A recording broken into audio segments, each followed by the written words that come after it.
les lumières tamisées du crépuscule économique, là où l'histoire et l'innovation se croisent, la France se dresse. Majestueuse, témoin d'une puissance économique façonnée par des siècles de travail, de combat et de génie créatif. Sa richesse ne réside pas seulement dans ses paysages, ses monuments ou ses traditions, mais dans l'incroyable résilience de l'héritage solide de ses entreprises. Des géants comme L'Oréal, Dassault, Airbus, Total Energy, LVMH et encore beaucoup d'autres incarnent cette fierté nationale qui bâtissent finalement l'empire économique qui résonne aujourd'hui à travers le monde. Des marques prestigieuses, des symboles, du savoir-faire, de l'ingéniosité qui cultivent cette image de l'excellence qui a permis à la France de s'imposer comme une figure incontournable de la scène internationale. Cela dit, derrière cette façade resplendissante, un certain vent commence à se faire entendre.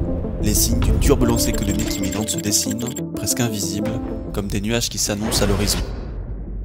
La France qui a traversé les âges semble aujourd'hui sur le point de basculer dans une zone d'incertitude. La fragilité de ce mastodonte économique, autrefois inébranlable, se dévoile lentement, un souffle d'incertitude qui menace de plonger l'Hexagone dans une récession imminente. Au cœur de ce bouleversement, l'histoire de cette nation peut-elle être encore une fois suffisante pour préserver sa grandeur? C'est bien la question qu'on va pouvoir se poser aujourd'hui, mais avant ça, si toi aussi tu es partant pour te former à l'analyse fondamentale, tu peux dès à présent candidater pour Finology, qui n'est pas un simple projet, mais un espace restrictif dans lequel je t'enseigne tous les points obligatoires à connaître, que tu sois un particulier qui n'ait jamais entendu parler d'économie ou un trader investisseur déjà rudement avancé sur le sujet qui cherche à approfondir la globalité de ses connaissances en interprétation économique dans le but de venir compléter ton analyse technique sur les graphiques. La France est en train de nous proposer un paysage un peu délicat et l'objectif de cette vidéo c'est de venir décortiquer entre guillemets un petit peu tous ces aspects-là. Mais dans un premier temps, ce qui est très important de comprendre, c'est que finalement tout ou quasiment tout vient des États-Unis, notamment quand vous faites une analyse macroéconomique. Quand vous faites une analyse macroéconomique, mis à part si c'est très unilatéral au pays en question, il faut toujours venir prendre entre guillemets en guise d'indicateur ce qui peut se passer sur les plus grosses puissances et justement sur ceux qui ont le plus d'historique. D'accord? Pourquoi on explique que tout vient des États-Unis et cela en grande partie pour les trois très gros points suivants. Le premier point, c'est entre guillemets toutes les crises qui sont clairement initiées par les États-Unis. Le second point, c'est les crises où les États-Unis ont joué un rôle secondaire ou amplificateur. Et le troisième point, c'est les crises sans rôle dominant des États-Unis. Dans l'état actuel de la macroéconomie, on sait très bien que les États-Unis pèsent lourd dans la balance, notamment d'un point de vue technologique, notamment d'un point de vue de la guerre commerciale, et notamment d'un point de vue surtout du contexte géopolitique entre l'Ukraine, la Russie et Trump qui se met un petit peu entre les deux et qui finalement vient imposer un certain impérialisme vis-à-vis de sa puissance et de la totalité des cartes qu'il a entre les mains. On peut dire que dans un premier temps, finalement, la crise de la Grande Dépression de 1929, la crise des dot-com, la crise des années 2000, au début des années 90, là où Internet et les nouvelles technologies finalement ont été perçues comme des secteurs d'avenir, font partie des nombreuses crises où les États-Unis et son influence finalement ont eu une part évidente, voire même très importante dans tout ce qui a pu se passer dans la propagation générale des crises de manière mondiale. Évidemment, on peut y ajouter justement la crise des subprimes de 2007 et de 2008. Au niveau du deuxième point, les crises où les États-Unis ont joué un rôle plutôt secondaire, voire même amplificateur. On peut nommer par exemple la crise asiatique de 1997 qui a été exacerbée par les politiques économiques américaines ou par des décisions de grandes institutions financières basées aux États-Unis. Cependant, ces crises n'ont pas été principalement déclenchées par les Américains en premier lieu. Et pour terminer, les crises sans rôle dominant des États-Unis, comme par exemple des crises en Amérique latine ou en Afrique dans les années 80-90. Ce qu'il va falloir vraiment comprendre, c'est que si la plus grosse économie mondiale vient se faire infecter par des virus, on va dire, potentiellement récessionnistes, d'accord, comme on en a déjà parlé justement dans la vidéo que je viens de vous montrer juste après, la totalité des autres économies viendront potentiellement subir cette propagation et donc ce choc systémique dû, par exemple, au secteur des technologies ou à une guerre commerciale qui pourrait venir déclencher ou amplifier la situation déjà actuellement en place. Et pourquoi on dit que les États-Unis c'est le modèle des modèles dans l'interprétation économique? Pour justement la totalité de ces raisons. Aux États-Unis, la Réserve fédérale joue un rôle central dans la gestion de l'économie et dans la lutte contre la récession. La Fed dispose d'une influence directe sur les taux d'intérêt et les politiques monétaires, ce qui peut permettre de réagir rapidement aux premiers signes de ralentissement économique. Ces actions sont systématiquement suivies par les analystes financiers et économiques, offrant une image plus claire et justement des potentielles réactions économiques beaucoup plus rapides. En comparaison comparaison en France, la BCE joue exactement le même rôle que la Fed, donc finalement la politique monétaire dans la zone euro. Cela dit, la diversité justement des politiques économiques des différents pays rend finalement l'analyse beaucoup plus complexe. La gestion des crises économiques est de ce fait beaucoup plus compliquée à analyser parce que chaque pays a des politiques budgétaires et fiscales totalement spécifiques. La coordination entre le pays n'est pas forcément toujours optimale, ce qui pourrait rendre l'évaluation de la récession beaucoup plus floue. Par-dessus ça, la première chose qu'il faut aussi savoir observer pour un ralentissement de l'économie, c'est la main-d'œuvre et donc l'emploi. Le marché du travail aux États-Unis est généralement plus flexible que celui de la France, en grande partie en raison de différences dans la régulation du travail et des dispositifs sociaux. Aux États-Unis, la réactivité des licenciements et des embauches est beaucoup plus rapide, ce qui signifie qu'en période de ralentissement économique, le marché du travail peut ajuster beaucoup plus rapidement son activité en fonction de la demande, ce qui permet évidemment de détecter beaucoup plus rapidement des signes de récession à travers des indicateurs comme la demande par exemple d'allocation de chômage. Alors qu'en France, les rigidités du marché du travail, comme les règles beaucoup plus strictes sur les licenciements et les coûts d'embauche, peuvent entraîner une réaction beaucoup plus lente du marché de l'emploi face à une récession, ce qui les rend beaucoup plus difficiles finalement à la détection rapide des changements économiques à travers cet indicateur. Donc s'il faut encore une fois comprendre, c'est que l'économie américaine en règle générale est largement dominée aussi par des secteurs de la consommation, des services qui vont réagir beaucoup plus rapidement finalement au changement économique. Les États-Unis, c'est aussi forcément les leaders mondiaux en termes de technologie, de start-up, de marché financier, donc ils peuvent fournir des indices, on va dire, assez précoces de ralentissement ou de changement économique. J'avais réalisé une vidéo justement sur la surconcentration de marché au niveau de Nvidia, et encore une fois, c'est américain. Alors qu'en France, on a une économie qui est, on va dire, très diversifiée.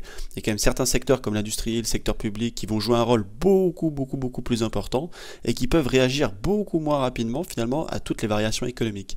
Les récessions en France peuvent parfois être moins visibles sur certains indicateurs immédiats. On peut continuer notre lecture en expliquant que les marchés américains, notamment Wall Street, sont parmi les plus actifs au monde et les indices boursiers comme le Dow Jones, le S&P 500 ou justement le Nasdaq réagissent rapidement, très rapidement même aux données économiques, surtout aux annonces de la Fed et évidemment à d'autres facteurs externes qui peuvent intervenir. La volatilité des marchés financiers aux États-Unis offre des signaux précoces qui aident à évaluer les risques économiques. En France, bien que les marchés financiers soient également importants, ils sont moins influents que leurs homologues américains, ce qui les rend parfois beaucoup plus compliqués finalement à analyser pour anticiper une récession à court, moyen ou long terme, ce qui les rend moins clairs et donc forcément moins immédiats à l'analyse de données. J'avais traité déjà de nombreuses fois justement la récession aux États-Unis, mais encore une fois cette vidéo qui date justement de juillet 2024 pourra vous être très importante pour comprendre la totalité de l'analyse en globalité qu'il faut pouvoir émettre justement à ce sujet. Aujourd'hui, les raisons du futur ralentissement sont présents sous 4 très gros points. Le premier est l'essoufflement petit à petit finalement du Max 7, notamment de Nvidia. Dans un second temps, la guerre commerciale envisagée par Trump et les rétorsions finalement que d'autres pays vont prendre à son encontre. Les relations Powell-Trump et l'étouffement volontaire de la Fed par rapport aux politiques commerciales finalement de l'Assemblée trumpiste, finalement avec cette peur aussi d'un retour de l'inflation. La Fed doit, elle, rester indépendante et combattre finalement ce potentiel rebond inflationniste pour garantir un pouvoir d'achat de la monnaie et potentiellement le plein emploi à terme. Et pour terminer, tous les différents indicateurs historiques significatifs qu'ils n'ont jamais trompé. D'accord, maintenant, qu'en est-il de la France? C'est bien la question. Ici même, on observe le PIB français qui, depuis 2021, nous établit des performances très légères. Et pourquoi c'est important de regarder le PIB français? Parce que le PIB français est directement corrélé à la valeur qui est créée dans le pays. Et donc la valeur qui est créée dans le pays ramène aussi des recettes fiscales pour l'État. Et donc le taux de valeur ramené dans le pays ramène un certain taux de recettes fiscales aussi en France, ce qui permet une bonne soutenabilité de la dette, donc le fait d'avoir un taux d'endettement inférieur potentiellement au taux de croissance, ce qui peut assurer une certaine pérennité en principe à n'importe quel gouvernement, et donc n'importe quel pays pour sa croissance future. En termes d'indicateurs extrêmement importants à observer, on va utiliser exactement les mêmes qu'on utilise pour pricer la récession aux États-Unis, c'est-à-dire l'emploi, la courbe des taux et d'autres. On peut observer qu'à chaque fois que le chômage en France est tombé sur des bas niveaux comme celui sur lequel on est actuellement, on a pu observer des récessions qui prenaient place par la suite, notamment les subprimes juste ici, la crise des dot-com juste ici et la crise justement pétrolière juste là. A noter que les bandes rouges ici représentent les récessions qui interviennent finalement en France. Par la suite, on peut observer qu'à chaque fois que la Banque centrale européenne a durement augmenté ses taux, puis les a baissés drastiquement, on a pu avoir la récession des dot-com juste ici. Ici, on a drastiquement augmenté les taux, on a eu la récession des subprimes par la suite. Le Covid est assez différent pour le coup. tout, mais ici c'est exactement la même chose, on a drastiquement augmenté les taux de manière très radicale, on commence à les baisser, donc on devrait potentiellement arriver sur un timing historique qui pourrait ne pas venir convaincre les marchés. Nous voici ici sur le graphique pour observer la courbe des taux aux États-Unis cette fois-ci, d'accord, ça a déjà été évoqué finalement dans la vidéo qui a été montrée juste avant sur le PowerPoint. À chaque fois qu'on est passé ici en négatif, on a toujours eu une récession qui a pris place par la suite.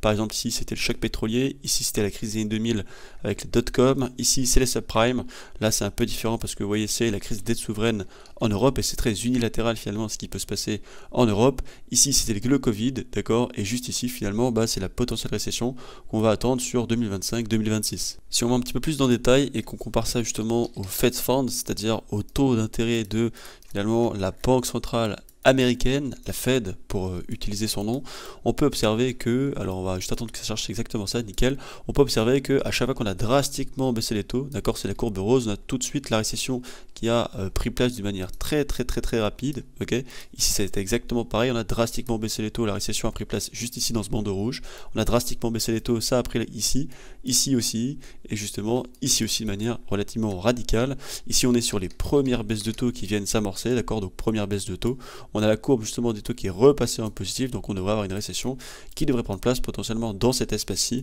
à partir du moment où la Fed viendra comprendre que ces taux sont trop hauts, et il y a une économie qui justement à terme va se voir beaucoup trop dégradée par rapport à cette politique monétaire restrictive, encore une fois, actuellement en place, d'accord, et donc à ce moment-là, elle viendra procéder à des baisses de taux agressives, et c'est quand justement la Fed enverra justement le message du fait qu'elle doit vite baisser les taux, que le marché viendra totalement s'effondrer. La grosse différence encore une fois entre un pays comme la France, voire même comme l'Europe qui n'est pas un pays mais qui est qu'un conglomérat de pays, c'est qu'on a beaucoup plus d'historique, on a entre 70 ans à 80 ans d'historique, comparé à l'Europe qui n'est là que depuis les années 2000. Donc ici forcément si on observe la courbe des taux en France, on voit bien qu'à chaque fois qu'on passe à peu près en négatif, d'accord, on a toujours une récession qui prend place par la suite, mais évidemment c'est tout de suite beaucoup moins précis. Pourquoi? Parce qu'il y a bien moins de données comparatives, ok, que ce qu'on peut retrouver notamment aux États-Unis, qui justement nous permet d'avoir un fort recul un petit peu sur les prévisions et les probabilités qu'on va pouvoir patienter pour la suite du sujet. Voici du coup pour la courbe des taux française et américaine, mais encore une fois, le mieux c'est d'aller voir justement cette vidéo pour comprendre ce qui se passe aux États-Unis et pourquoi de ce fait on attend une très grosse récession en France. Encore une fois, il y a beaucoup d'autres indicateurs à prendre en compte, notamment l'inflation, la masse monétaire, l'épargne en règle générale, notamment la dette sur les cartes de crédit aux États-Unis, qui est justement quelque chose à observer de très près. On peut aussi parfois observer l'emploi justement dans les truck transporters, ok, c'est-à-dire l'emploi dans les conducteurs de très gros camions aux États-Unis, qui entre guillemets sont un indicateur reflet d'une potentielle récession quand l'emploi diminue au fur et à mesure, parce que ça reflète finalement une baisse de l'emploi dans la chaîne d'approvisionnement des différentes entreprises et sociétés. Ici, il faut aussi regarder le rolling des dettes des États, la politique d'austérité, j'en passe, les CDS, c'est-à-dire les assurances sur des obligations et la survalorisation du stock market, encore une fois avec la bulle spéculative en place. Donc forcément les données sont similaires et parallèles à ce que l'on trouve aux États-Unis, notamment en France. Il y a moins d'historique, c'est-à-dire que l'Union européenne a été mise en place dans les années 2000. La Banque centrale européenne, elle doit se préoccuper d'une multitude d'économies, contrairement à la Fed qui n'en a qu'une seule à gérer. Et la facette structurelle des économies américaines et françaises présente des atomes crochus, mais aussi beaucoup de différences. L'analyse ne peut donc pas être aussi simple qu'un copier-coller. Par contre, c'est sûr qu'il y a quelque chose de très important à observer à la différence des États-Unis, c'est la dette. Alors les États-Unis sont immensément endettés. Et à la différence de la France et d'autres pays européens, c'est qu'ils ont un taux de croissance qui est supérieur à leur taux d'endettement, ce qui ne pose pas forcément trop de problèmes. On peut voir ici que la France est endettée à 112%, ici que l'Italie est endettée à 137%, ou encore la Grèce, bon ça date encore de la crise de la dette souveraine, qui est endettée à 163%. On lit par la suite que la France, comme de nombreux pays développés, fait face à des défis économiques majeurs. L'endettement public élevé, couplé à une croissance économique faible. Effectivement, si vous avez un taux d'endettement qui est plus élevé qu'un taux de croissance, il y a bien un moment donné où ça va poser beaucoup de problèmes. Ces deux facteurs combinés à la remontée de taux d'intérêt depuis 2023 placent le pays dans une position budgétaire particulièrement vulnérable.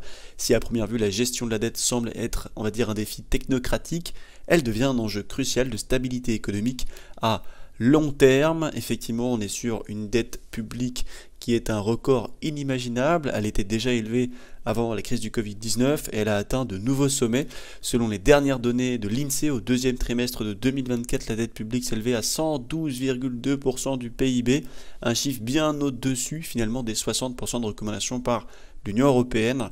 Cette forte dette est le résultat de plusieurs facteurs, notamment des dépenses publiques beaucoup trop élevées liées aux mesures de soutien prises justement pendant la crise du Covid-19 et la récession mondiale qui, par la suite, évidemment, est intervenue, notamment par rapport aux différents confinements. La France, comme d'autres économies européennes, a également dû faire face à une augmentation des déficits budgétaires dans un contexte où les dépenses sociales, la santé et les aides économiques ont légitimement explosé, alors que la croissance économique se rétablit lentement après la crise sanitaire. La vérité, c'est que c'est pas forcément tant le cas que ça, notamment quand on peut voir justement l'évolution du PIB, l'augmentation rapide des charges d'intérêt de la dette, justement due à la hausse des taux d'intérêt de la Banque Centrale Européenne, fait, on va dire, lourd, entre guillemets, dans la balance, pèse finalement sur la pression des finances publiques. Effectivement, ici, vous avez justement la dette de la France, d'accord, qui s'élève ici à 3400 milliards, une dette qui a plus de 115% du PIB,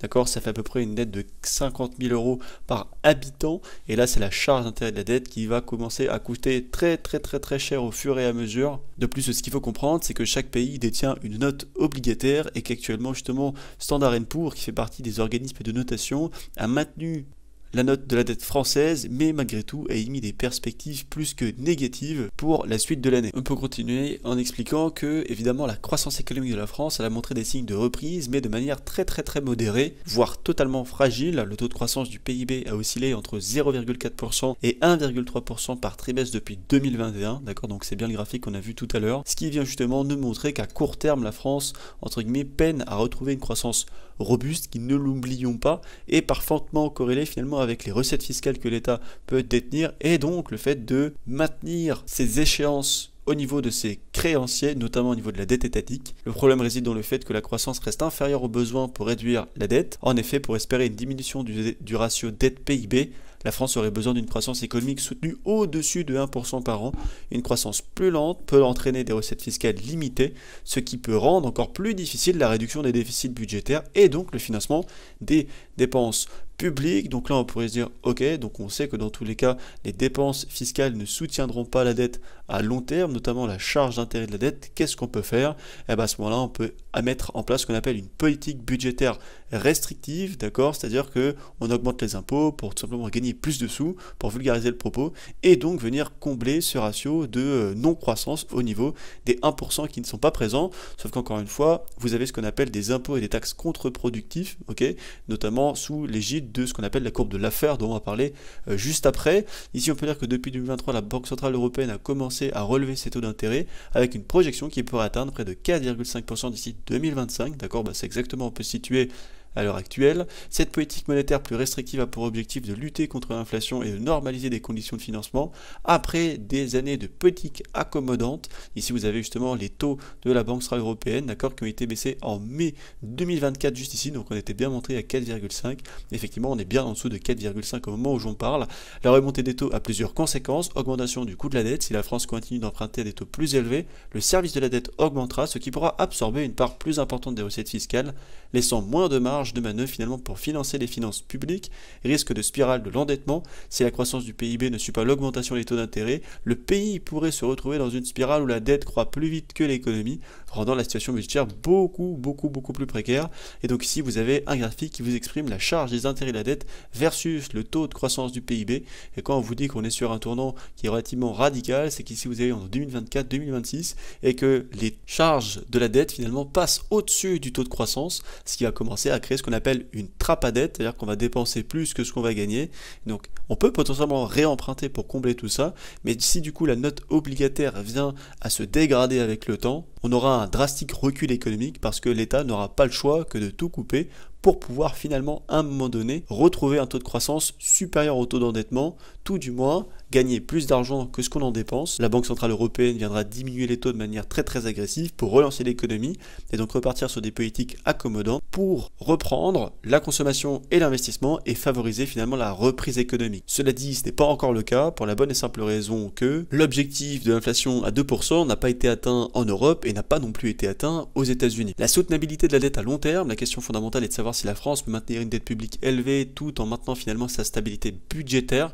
Le taux de croissance du PIB PIB et le coût de la dette en sont les deux principaux moteurs de cette stabilité et de cette soutenabilité. Si le coût de la dette continue d'augmenter alors que les croissances finalement économiques restent faibles, la France pourrait se retrouver dans une situation où elle n'arrive plus à financer ses déficits sans augmenter davantage la dette. Le problème est exacerbé par le fait que la réduction des déficits par des mesures d'austérité ou des augmentations fiscales pourrait avoir des effets négatifs évidemment sur la consommation et l'investissement qui vont venir freiner la croissance économique parce que ça crée un cercle vicieux. Plus la dette augmente, moins il y a de marge pour financer la croissance à travers les dépenses publiques de manière stimulante. Et effectivement, on voit bien ici que c'est relativement pas très bon pour l'avenir. La situation actuelle de la France met en lumière les tensions entre endettement élevé, croissance faible et taux d'intérêt en hausse. Actuellement, ils ont baissé, mais malgré tout, ils sont encore très hauts en termes de charge d'intérêt de la dette. Bien que le pays ait pu profiter de taux bas ces dernières années, l'augmentation des taux d'intérêt risque de rendre la gestion de la dette encore plus complexe. Si la croissance ne s'accélère pas de manière significative, la France pourrait se retrouver face à des défis budgétaires de plus en plus difficiles à surmonter. À court terme, il est essentiel pour la France de mettre en œuvre des réformes économiques structurelles qui stimulent la croissance, améliorent la compétitivité et autres.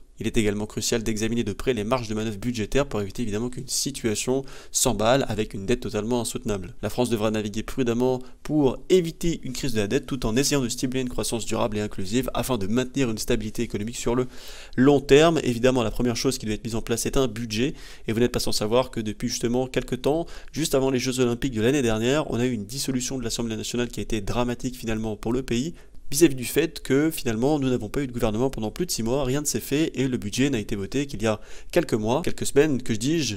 Et ce budget est principalement restrictif, c'est-à-dire qu'on revient exactement sur ce gros souci, c'est-à-dire que ça va venir étouffer et étrangler la consommation et l'investissement. Donc en effet, il a été validé dans le but de simplement maintenir le budget 2025, mais il est extrêmement restrictif. Ok, ici vous avez justement le budget en cours d'exécution, d'accord, par rapport aux lois de finances de 2024 en milliards d'euros. Mais encore une fois, ce qui est très important de comprendre, c'est le paragraphe qui est ici, la relation reliant une politique fiscale restrictive à une baisse du pouvoir d'achat, une diminution de la demande, un ajustement de l'offre, un ralentissement de la production, une réduction de la consommation, une baisse des chiffres d'affaires des entreprises à terme, une diminution des recettes fiscales est fondée sur des principes économiques classiques. En théorie, une augmentation des impôts réduit le revenu disponible des ménages, ce qui peut entraîner une baisse de la consommation et par conséquent une diminution de la production et donc des profits des entreprises. Cette dynamique peut effectivement conduire à une réduction des recettes fiscales à long terme si la contraction économique est suffisamment importante. Et surtout, ce qui est très important de comprendre, c'est qu'on a des réactions des dirigeants d'entreprises françaises qui, eux aussi, finalement, ne sont pas très contents. Récemment, Bernard Arnault, PDG de LVMH quand même, a critiqué la hausse d'impôts prévue en France et il les qualifiait justement de taxes confiscatoires. Il a souligné justement de telles mesures pouvaient nuire à la compétitivité des entreprises françaises et à l'attractivité du pays pour les investisseurs. D'accord, il n'a vraiment pas été, on va dire, de mèche avec le gouvernement. Il n'aligne pas du tout les mêmes propos que François Bayrou, qui est actuellement le Premier ministre, mais c'est pas le seul. On a Patrick Pouyanné, le PDG de Total Energy, qui a exprimé ses inquiétudes similaires finalement à Bernard Arnault et il mettait en garde contre les conséquences d'une fiscalité beaucoup trop excessive sur les entreprises et sur l'économie en règle générale. Il a insisté sur la nécessité de maintenir un environnement fiscal compétitif pour encourager l'investissement et la croissance économique. On a de plus en plus d'entreprises qui commencent, on va dire, à licencier, voire même à fermer des usines, notamment comme à Cholet. Pour ce qui concerne le cas de Michelin, il ne faut pas oublier que ces entreprises font partie de la Smart Money, elles sont les plus conséquentes du CAC 40 et donc ont une lisibilité finalement de l'avenir économique plutôt très précise. On a aussi Sanofi, Bosch qui interviennent. Donc forcément, on est sur un carrefour où les intérêts vont commencer à se séparer, les grosses entreprises commencent à protéger finalement leurs sociétés, leurs entreprises et leurs charges, notamment vis-à-vis du fait quel liquide qui coûte le plus cher dans une entreprise, c'est-à-dire la masse salariale, notamment en France. Sanofi, le géant pharmaceutique français, a également annoncé des suppressions d'emplois dans le cadre de sa stratégie de réorganisation et de réduction des coûts. Ces mesures visent à recentrer l'entreprise sur ses activités principales et surtout à améliorer son efficacité opérationnelle. On subit une énorme désindustrialisation en Allemagne, notamment dans le secteur de l'automobile. Bosch prévoit de supprimer quasiment 5500 emplois. Les préoccupations exprimées par les dirigeants d'entreprises françaises et les annonces de fermeture d'usines et de suppression d'emplois illustrent les défis économiques actuels. La relation entre une politique fiscale restrictive et une contraction économique est complexe, dépend de différents facteurs, notamment de la capacité des entreprises à s'adapter et à rester résilient dans l'économie en règle générale. Il est essentiel de trouver un équilibre entre les politiques fiscales efficaces et le maintien d'un environnement économique favorable à la croissance et à l'emploi évidemment. Donc là c'est vraiment le contexte grave qui peut se passer en France, mais c'est pas terminé, on va aller sur le graphique par la suite. Est-ce qu'il y aura aussi une remise en question structurelle d'un point de vue finalement de la dette? Et pour ça justement je vous invite à aller regarder cette vidéo que je vous mets actuellement à l'écran, que j'ai fait justement sur ce très gros sujet qui est la démographie, notamment justement sur la retraite par répartition qu'on peut retrouver en France. Effectivement, ça va commencer à poser beaucoup de soucis vis-à-vis du fait qu'il y a beaucoup moins de naissances que de morts sur les dernières années. Et donc on a une courbe finalement du vieillissement démographique qui est en train de s'inverser. Donc forcément, le sujet de la retraite peut être totalement remis en question vis-à-vis du fait que ce sont les actifs qui rémunèrent les retraités actuellement en place par des cotisations sociales. Et donc s'il y a plus de retraités que d'actifs, il y a plusieurs possibilités. Réaugmenter les cotisations sociales, mais à ce moment-là, les entreprises se retrouveraient totalement étouffées. Ou tout simplement bâtir la retraite comme aux États-Unis, c'est-à-dire sur de la capitalisation. Un autre point très important à émettre, c'est le fait que la France est championne du monde depuis toujours au niveau de l'OCDE en termes d'imposition, et attention à ne pas tomber dans la courbe de Laffer, c'est-à-dire finalement la zone admissible, donc l'imposition qui peut être acceptée, et l'imposition totalement contre-productive, c'est-à-dire le fait que ça atteint directement les process des entreprises et leur capacité à continuer de créer de la croissance malgré le fait qu'il y ait de l'imposition. Cela dit, cela n'a pas empêché le gouvernement français d'augmenter avec une multitude de taxes finalement la totalité des secteurs actuellement présents, par exemple une contribution différentielle sur les hauts revenus, une augmentation de la taxe sur les transactions financières, d'accord. On perçoit ici que le taux de taxe de cet élément a été relevé de 0,3% à 0,4%, la taxe sur les rachats d'actions, une augmentation de la taxe sur la solidarité des billets d'avion qui passe de 2,63 € à 7,40 €. Tout ce qui est Air France, etc. peuvent voir finalement aussi leur économie ralentir par rapport à la hausse des taxes, le renforcement du malus écologique, les taxes sur les émissions de dioxyde de carbone, la contribution exceptionnelle sur les bénéfices des grandes entreprises, les taxes sur la réduction de capital des grandes entreprises aussi, une augmentation de la taxe sur les transports aériens des passagers, le prélèvement sur le produit brut des jeux de casino, et surtout l'abaissement du seuil d'exemption de TVA des auto-entrepreneurs, c'est-à-dire qu'à partir du moment où maintenant vous allez faire 25 000 € de chiffre d'affaires, vous allez commencer à payer de la TVA, ce qui évidemment augmente l'imposition et les taxes pour les entrepreneurs, les chefs d'entreprise et des secteurs annexes. Et pour terminer, la réduction du taux d'abattement forfaitaire pour les gîtes et les locations meublées, c'est-à-dire que on vient moins finalement vous abattre au niveau de votre taux d'imposition par rapport au fait que vous venez loger des gens dans du meublé, ce qui était valorisé. La situation n'est pas toute rose et l'idée c'est de comprendre comment vous, en tant qu'investisseur, vous allez pouvoir intervenir finalement sur tout ce projet, timer potentiellement la récession et potentiellement le recul aussi du CAC 40, parce qu'une grande partie d'entre vous détenez par exemple des portefeuilles, que ce soit sur du Sanofi, du Total Energy ou quoi que ce soit, et l'idée ça va être de potentiellement vous défaire d'une partie de ces actions-là pour pouvoir potentiellement les racheter plus bas après, une fois que la récession finalement sera terminée.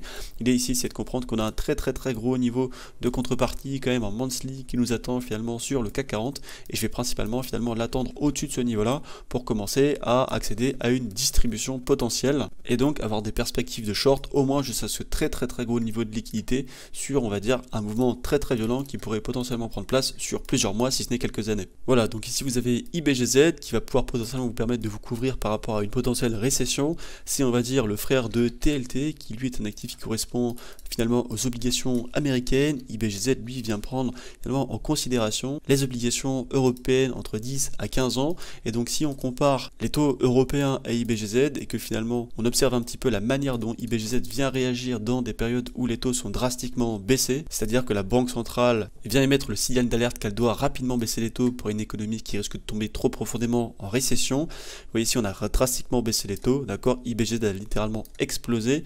Ici vous voyez on avait littéralement augmenté les taux, c'est-à-dire à l'inverse de tout ça, IBGZ avait drastiquement chuté. Ici on a commencé à drastiquement baisser les taux, mais le signal d'alerte sur les marchés n'est pas encore présent, donc IBGZ devrait potentiellement exploser, si ce n'est beaucoup plus haut finalement que ce niveau-ci. Voici un peu plus de détails qui étaient évoqués justement dans la vidéo dont je vous ai déjà conseillé de regarder maintes et maintes fois. L'actif TLT est un fonds négocié en bourse, c'est-à-dire un ETF qui suit les obligations du trésor américain à long terme, 20 ans et plus. La valeur de TLT, comme celle-ci, et comme toutes les obligations, est influencée par les taux d'intérêt. Voici pourquoi TLT prend généralement de la valeur lorsque la Réserve fédérale procède à un pivot. Déjà, la relation entre les taux d'intérêt et le prix des obligations. Les prix des obligations finalement et les taux d'intérêt sont inversement proportionnels. Lorsque les taux d'intérêt baissent, le prix des obligations augmente et vice-versa. Cela est dû au fait que les obligations émises à des taux plus élevés deviennent plus attractives en comparaison finalement à de nouvelles obligations émises à des taux beaucoup plus bas. L'impact, on va dire, du pivot de la Fed, finalement, c'est qu'un pivot de la Fed se reflète par rapport à un changement de politique monétaire souvent haussier à accommodant. Cela signifie que la Fed peut arrêter d'augmenter les taux d'intérêt si ce n'est commencer à les baisser drastiquement. Lorsque la Fed annonce ou anticipe un pivot vers une politique plus accommodante, les investisseurs s'attendent généralement à une baisse des taux d'intérêt à long terme évidemment. Pourquoi TLT prend de la valeur? Et ça c'est les paragraphes qui vous intéressent le plus.